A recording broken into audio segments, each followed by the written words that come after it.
Hi friends! Welcome to our first video in reading. We are going to be reading the first chapter of a brand new Junie B. Jones book. This book is called Junie B. Jones is Not a Crook. We're going to find out what happens in this very exciting story, but before we start reading a book, remember, you've got to look at a few things so that you can get some information about it. We look at the front cover. We see Junie B. Jones. She's dressed up like a jailbird. Oh no! I wonder what's going to happen. We look at the spine. Oh, I see the author's name is right there, Barbara Park. That's who this book is by. We look at the back cover. That gives us a little bit of information about the book. Let's read the back cover and see what it says about the book. A terrible thing has happened to Junie B. Jones.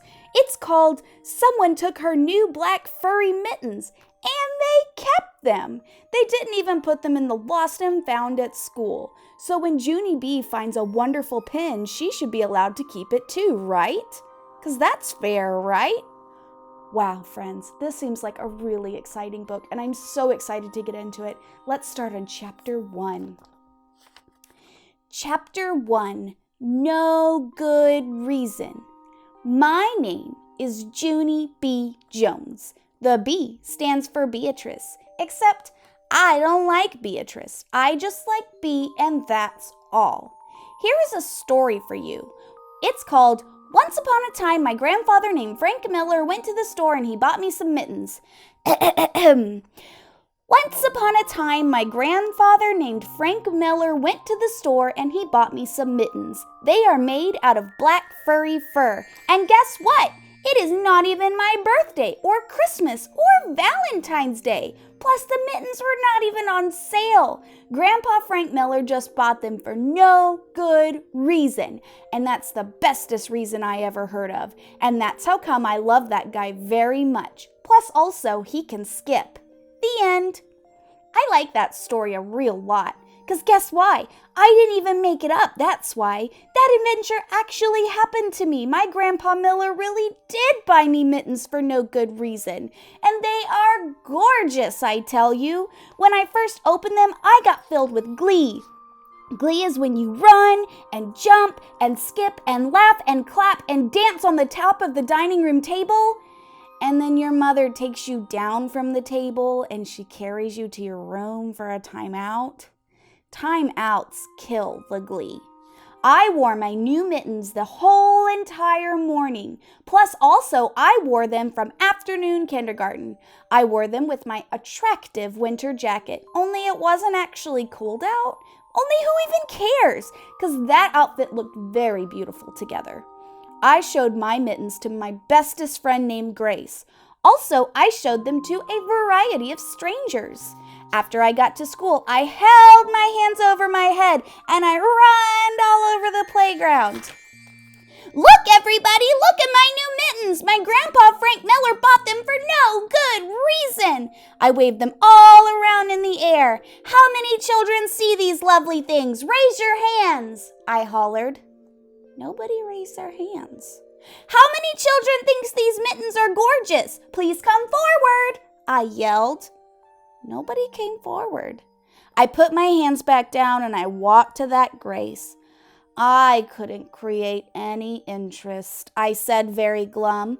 Only guess what? Just then I spotted my other best friend named Lucille. I ran my fastest to greet her.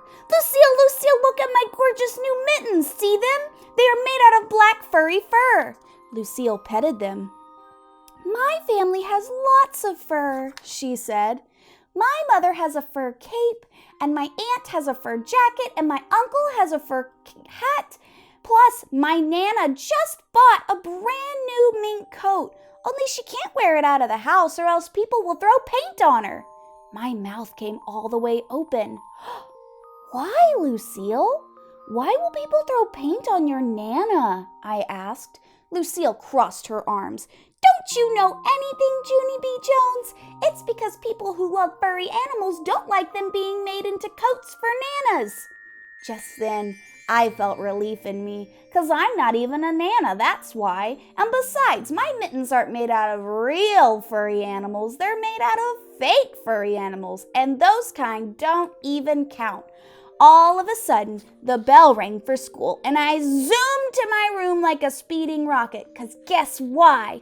More people to show my mittens to, that's why.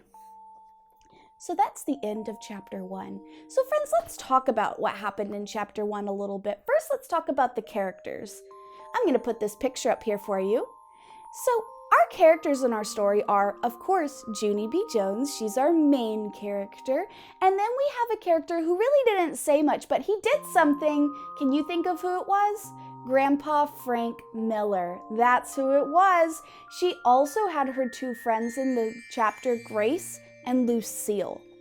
So in chapter 1, the first thing that happens is that Junie B. Jones gets her very wonderful pair of mittens from Grandpa Frank Miller. And she is so excited to have these mittens that she wears them all morning and all the way to afternoon kindergarten, even though it wasn't cold outside. And so when she's wearing them at school, she's going around and trying to show people these mittens and hoping that people are going to get just as excited as her. The only thing is, people don't get as excited as her. And so that makes her a little sad until she sees her friend Lucille, who tells her about all of the fur that her family has. But Junie B. Jones said, well, my mittens aren't real fur. They're made out of fake fur, which is not the same as what Lucille's family has. And so she was really excited to go to class to show everybody her brand new mittens. Let's see what happens tomorrow in chapter 2 when we read it together. Thanks for coming.